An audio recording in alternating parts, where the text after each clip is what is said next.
I tried to start a new religion in the game Skate, which is free by the way on all platforms. Let me start at the beginning. I started playing Skate because one of my subscribers recommended it, and I love you guys, but also out of greed because I've seen people posting clips from the game and going viral with almost no work or editing. So I ordered the Amazon's Choice gamepad and fired it up.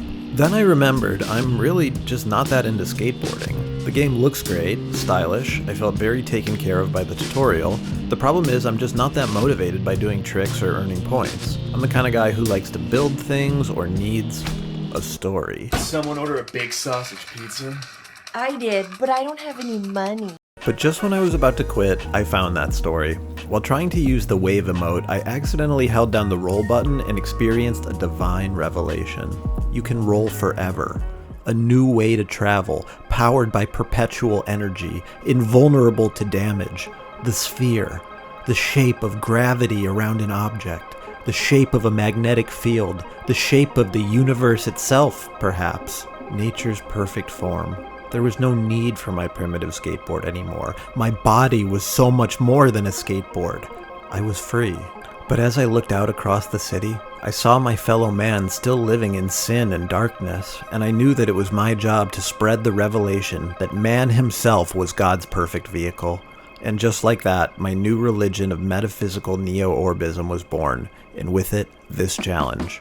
I wanted to spread it to the whole world. If only there was some kind of model I could draw on where one man recruited a certain number of followers and that was enough to spread a religion across the entire earth. Wait! Our goal? To gather 12 disciples to follow and spread neo-orbism. But how? The game has no voice or type chat. The only way to communicate with other players is through basic emotes, but thankfully I knew that the sheer superiority of our new way of life, the perpetual motion, the pure speed, the flipping, it would speak for itself. All I had to do was show them the way, and, maybe harass them a little bit until they got the message. My first two disciples, Crusher Op 84 and Civman 2906, were easy to convince, natural believers. I tried to perform a miracle on this unconscious man, but he was clearly too far gone. Then my luck ran dry as it took me about 45 more minutes rolling around to find my next disciple. Others did not believe. They hated neo-orbism because it told them the truth. Some clearly appreciated what I was doing, but couldn't quite figure out how to do it themselves. Others seemed to have competing, blasphemous religions. But then Clid saw the glory of our way of life, and I was able to resurrect Mr. V Corrupt with the power of the orb, who naturally joined us and brought us to 4 disciples. I found that neo-orbism shockingly had 2 weaknesses, probably due to the devil or something, I don't know, but those were water and stairs.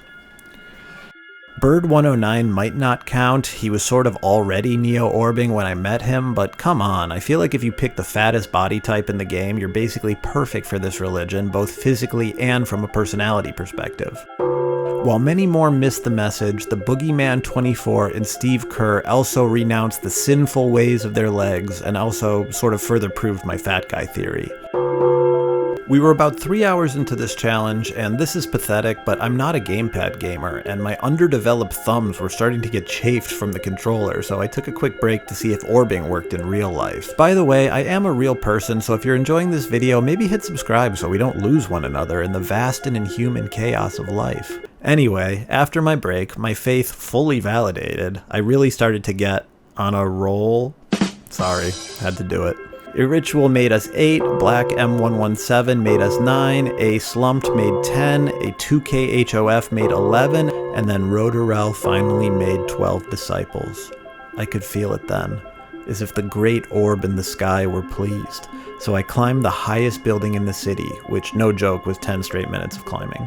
When I reached the very top, I met the Dark Lord himself, RJ Nunez 2121, whose orbing powers transcended even my own. And you know how sometimes you think you're following an angel, but it turns out to be a demon in disguise, and you've created an evil religion by accident that's going to take over the entire world? Oops. Well, I guess it could happen to anyone. Leave a comment and let me know which game you want me to ruin next.